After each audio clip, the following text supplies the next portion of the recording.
Alright fellas, just to do a wrap up on these heads of Pirates. This is how they look when they're done, when I'm done with them. Uh, I did washed them this morning, and then I did check the volume of the ports this morning, or just this morning. So I got like 179 cc in the intake ports and about 70 on the exhaust. The chamber is about 58 cc. Now I didn't it's not super scientific or maybe even accurate. All I did was put some alcohol in this. I filled it up once and then up again, and I had like 21 cc's left. So, you know, after the second fill up, I used alcohol. I mean, some guys use transmission fluid, I guess. Some have used water. I don't like using water because of the surface tension. It'll kind of like, you fill it up, you'll have like a bubble over the top of it, instead of being like even. Alcohol works out pretty good. Just have to remember, if you're doing it, plug the EGR port there, and of course put a spark plug in.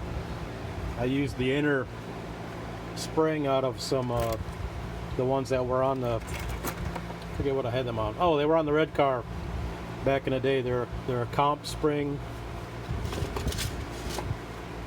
That's not the right number, but 977, that's what they are. They're like 420 pound, 1.44 spring. But I just used the inner, something to hold the valve closed good and tight, and then poured, you know, got it level.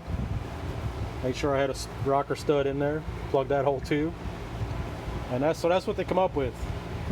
What I was going to show you, I know I mentioned last time that I wasn't going to do all the stuff to the chamber that I plan to do with my own. And the reason why, let me grab this here. These are the heads for that I had on the LTD back when it had a 302. So what I did, oops, let me flip it around. So it's oriented the same. All right, so this is a bone stock chamber. You see how, so your intake port's going to come in like so, and this is, see how that kind of restricts, kind of impedes where your intake flow would come in, because your flow is going to kind of come in at this angle. So what I did on Pirates heads is kind of open this, laid this back just a little bit, got rid of that sharp point that you would see right here, and then smoothed this over a little bit, and then lowered that spot so you get a little bit of, excuse me, during the overlap period of your cam events, the exhaust going out is going to help get the intake charge momentum going. So having that a little lower right there helps get the intake charge moving. And on mine, I did it on this chamber just to give you an idea. So I moved this back a little bit and kind of laid it down this way so it wouldn't be in the way of the air coming in. On that thread that I had linked from Yellow Bullet, what was that guy's name? I can't think of it now. Darren Morgan. Anyway, he didn't say anything about this. He was talking more about this area and this area. So that was two things I concentrated on. And then of course after I smoothed it out, I run a cross buff on it. But I did not tip this part back any or move it back here like in that area. But I did do it on mine, just so to give you an idea what it's going to be like when I get done with these.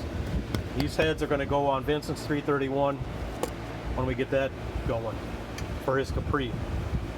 That'll be after after the LTD's out of the garage and after the Super Trooper's done. Then we'll probably start on that. But the last thing I did after CCing it was to go back over this, you know, my spreadsheet, measure every increment. That stand that Richard made is really handy. What I did is go every increment, every half inch, took a measurement, verified all the ports were exact, you know, the same. It's not CNC quality the same, but you know, get the idea. Just to make sure they're all the same as much as I can make them, and then matched it up to here, and ended up with 168 and 150 is the average diameter for the stock Twisted Wedge. I got 172 and 153 on it, Pirate's head. And I think on my Panhandle Twisted Wedge were 181 and 156. So I thought they did the exhaust port a little too big, but it still flowed good. And I think Pirate's is going to flow really well too. It's just not quite as big. And the same with mine. I think I know I went a little big on mine because I got up into the roof a little bit, but I don't think that's necessary. That's what I've learned or kind of figured out since then. So it'll be good. It's going to work a lot better than if we had left it alone. And like I said, with a cam, and if he gets a little bit of weight out of it, and I know he can drive it good, so I think he'll get down into the 6s pretty easily. So that was all. Just wanted to show you this before giving back to Michael. And also, this might be the last video taken with my Google phone, my Pixel. I ordered a new phone Thursday, should be here Monday or Tuesday. I stayed with a Droid, got a Samsung A53, I think it is, something like that.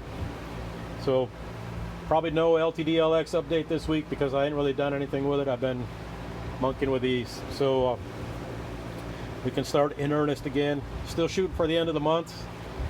Got a couple holidays or days off this month yet to do, and the wife is going to Tampa for 4 days, so that should leave me some peace and quiet those days also. All right, that's all, fellas. Appreciate you.